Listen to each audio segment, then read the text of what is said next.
We begin with a major development in the case of a 20-year-old man accused of killing 4 members of a Muslim family and leaving a 9-year-old boy with serious injuries in London, Ontario. Our crime specialist, Catherine McDonald, joins us now with details. Catherine. Well, exactly 1 week after 20-year-old Nathaniel Veltman was charged with 4 counts of first-degree murder and 1 count of attempted murder, those charges have now been upgraded. Prosecutors allege this attack was an act of terrorism.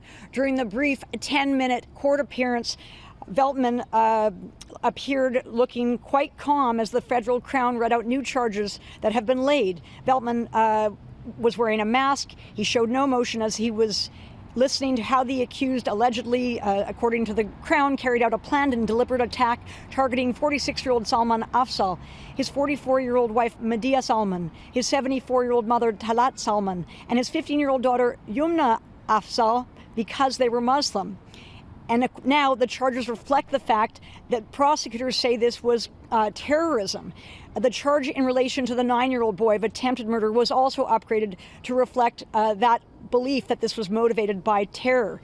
Now, prosecutors did not spell out which terror organization the London man is allegedly affiliated with. However, that could be spelled out in the court information that we are trying to obtain.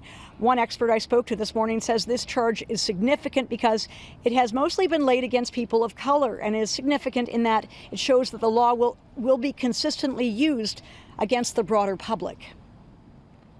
If it was a targeted attack and, he was dressed a certain way when arrested, he was speaking a certain way when arrested, it's kind of stood to reason that he was probably consuming some sort of far-right content or attached to some sort of far-right movement. So I wasn't surprised that link was made. Whether they can prove it in court will be the challenge. Now, this is only the 3rd time a federal terror charge has been laid here in Ontario.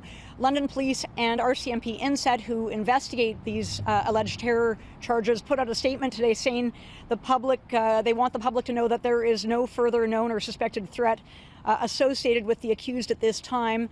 Veltman was led away. He will remain in custody at least until his next court appearance in 1 week's time. Again, he will be appearing virtually, and we'll be getting more reaction to the story throughout the day, and we'll have the latest on Global News at 5:30. Back to you. Okay, thank you. That's our crime specialist, Catherine McDonald, reporting.